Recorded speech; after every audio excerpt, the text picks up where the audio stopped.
up, you guys? Welcome back to my Fish World. I'm Alex, and today I'm going to be talking about some of my most recent DNFs. DNFs means do not finish. I did a video like this last year. Decided I was going to make it into a series, but honestly, I've been doing pretty well with the whole, reading books that I pick up. And I don't always talk about these, obviously, in wrap-ups, because I didn't finish them, I didn't give them a rating, but I figured this would be a fun thing to do. So, the first book that I DNF'd was last year, and this is We Are Okay by Nina LaCour. This is the second time I've tried to read this book, and the second time I have DNF'd it. I don't know what it is about this book that just does not get me excited to read. And originally I was like, yeah, okay, I'll get to it at some point. No, I'm not. I think this is probably just going to be a book that I give up on. It's just not my thing. And yeah, that's really all I have. I've heard that Nina LaCour is a wonderful author, and I'm sure she is. She just doesn't seem for me. And I know she's a wonderfully loved, LGBTQ author. So obviously, I still recommend you read her. I just don't think that her writing is for me. I think it's just too flowery. The next book I have on this list is called Anger is a Gift. I cannot remember who this book is by, but I think I tried to read it last August, I want to say, and I DNF'd it. This might be a book that I pick up again in the future. I think I put it down because it just was taking me a while to get into, and for whatever reason, if, the book that I'm reading is not by an absolute favorite author at this point, but and it's slow going, I tend to put it down. And that's just a me thing right now. I'm definitely more in the mood for fast-paced books. I think that's just because I'm a college student and I'm always reading other stuff that seems to be pretty slow-paced, and so getting to read something that is fast-paced feels good. So I think maybe once I'm done with school, I'll finally... Hi. Do we really have to be right here right now?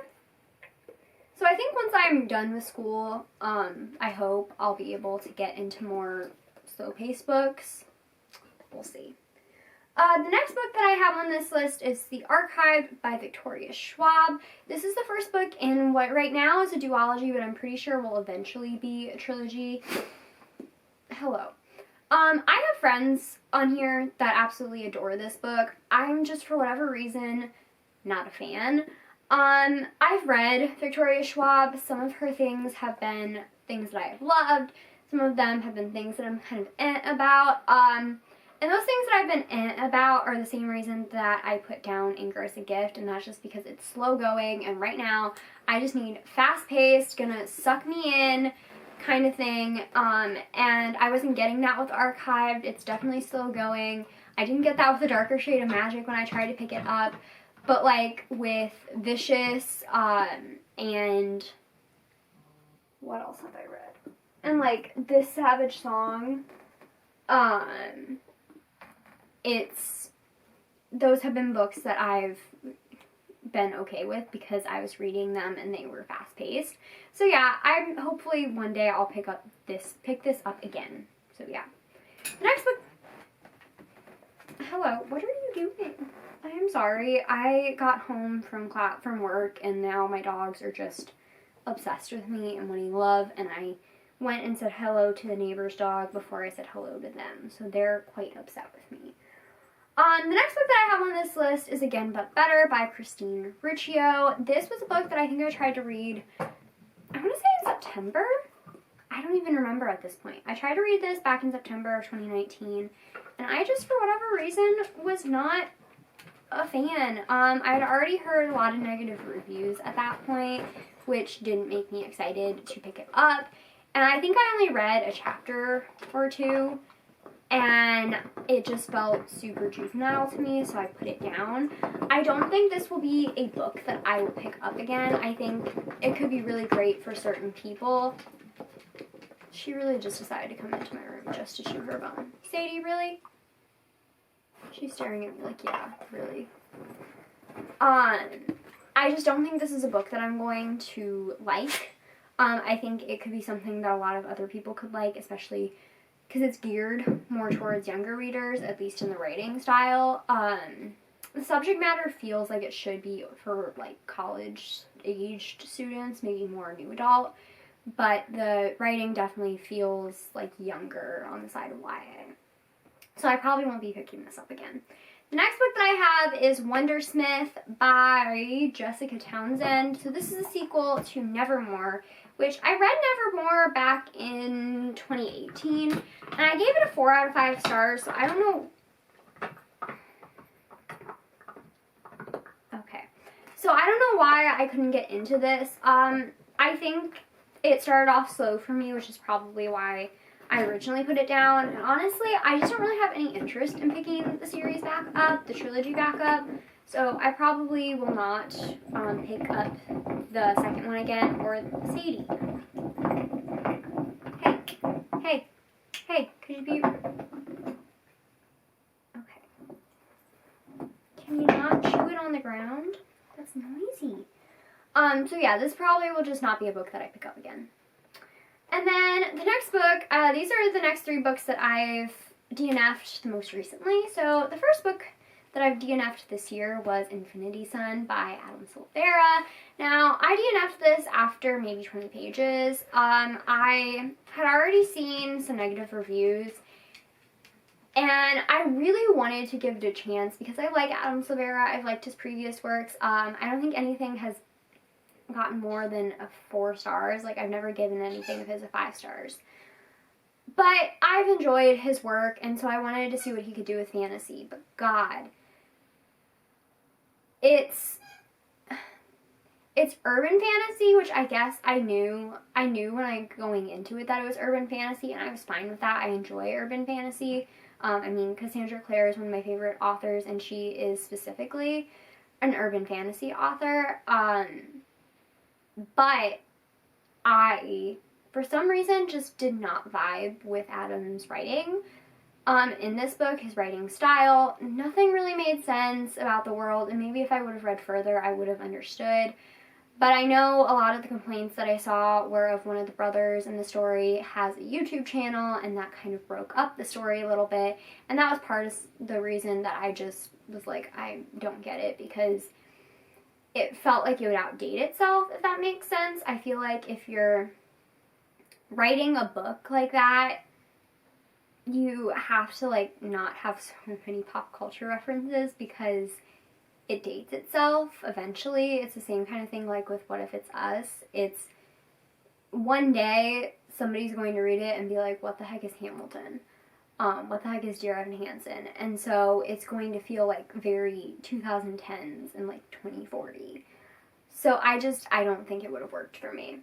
The next book that I DNF'd 2 books in February, which is weird because now I'm in March and like I've read already 2 5-star books, and I feel like that trend is going to continue for most of the new books that I'm reading.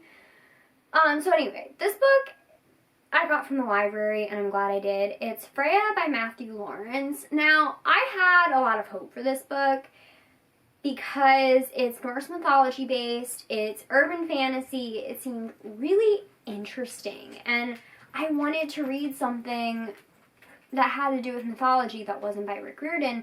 No offense to Rick Riordan, he's a wonderful author, but I wanted to branch out. This kind of made me wish I didn't.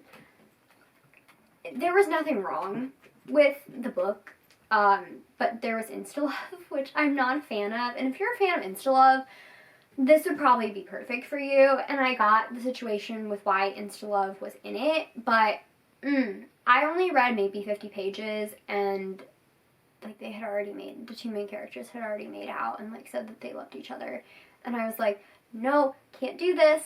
And also, it was the same kind of thing with, like, Again But Better. It was written so juvenile, and I don't know if maybe that's me being 20, and I've read, you know, more adult books, more new adult books, or more stuff that's more, I don't know, sophisticated, but that's not really the word I want to use. But it felt juvenile, and the entire time I was like, is this just because I, like, it's how it's written, or am I like growing out of YA? But I don't think that's what it is, because I can read books by Cassandra Clare which are still YA and feel completely fine and love them just as much as I did when I first read them, continue loving them, and I can read certain young adult books and absolutely adore them. I think it's just the writing style in certain books feels very juvenile. It feels like they're dumbing it down for the readers. And so maybe that would work, maybe towards middle grade, and just the younger end of YA. I think it could be very enjoyable. It could teach them something. I just don't think it's for me, which sucks. And the last book that I have here that I DNF'd, by the way, I don't think I will be picking up Freya again. Definitely not the rest of the series. The last book that I have on this list is one that I own because I got it for Christmas, and I'm honestly kind of upset about it, and I don't really know what to do. So I might need some convincing if anybody has read this. Like, I really need to hear other people's thoughts. And that's part of the reason why I don't think that okay. So the book that I have here is Girls of Storm and Shadow by Natasha Nagan, which is the sequel to Girls of Paper and Fire. I own Girls of Paper and Fire. I gave that book 4 stars. I really enjoyed it, and I was really anticipating the sequel. Honestly, I'm mad because I'm almost 300 pages into this baby, and it's not that much. Okay, so it's almost 400 pages. So I had like maybe 100 pages left of this book when I decided to put it down in February. And I put it down because I was bored out of my mind. I didn't feel like anything was happening. And like, I get it's a second book, and so, you know, there's not going to be a huge war in this because it's a trilogy, right? The huge war is going to be in this 3rd book. But oh my god, was this so boring. And like, I really want to love it because I loved the first book so much, and I think that having a Malaysian-inspired fantasy and having LGBTQ characters is so wonderful, but oh my god, this book. I was bored out of my mind. I had been reading it for over a week, which, I mean, depending on how slow a book is, I usually won't do that. And I think, if I hadn't owned this book, and if I hadn't loved the first book so much, I probably would have DNF'd it way earlier, but because it was a Christmas present, which is very dear to me, and I obviously want to keep it because I love my family, and it's a beautiful book, and there's so many great themes in here. I mean, there's PTSD, there's sexual assault, there's so many great themes in here, and I wanted to love it so much, but I was just so bored, and like, I'm honestly, if you think it's worth picking up again, please tell me, because I really want to love it. And I really do want to finish it, because I want to finish the trilogy. But this book just makes me so sad, because I think it had so much potential, and it didn't work for me. So that's it for this video. Most of these books, I don't think you can convince me to pick up again. I think the only 3 that I would be willing to pick up again are The Archived, Anger is a Gift, and Girls of Storm and Shadow. And mostly I want to hear your thoughts on Girls of Storm and Shadow because I know Anger is a Gift and I know The Archived are so incredibly loved. But I feel like everybody hyped up Girls of Paper and Fire, which it should have been because it's wonderful. But nobody's been hyping up Girls of Storm and Shadow, and I'm curious as to what people think if you've read it. Yeah, don't forget to comment, like, and subscribe. Follow all my social media down below. That's Twitter, Instagram, and Goodreads, and I will see you guys next time. Goodbye!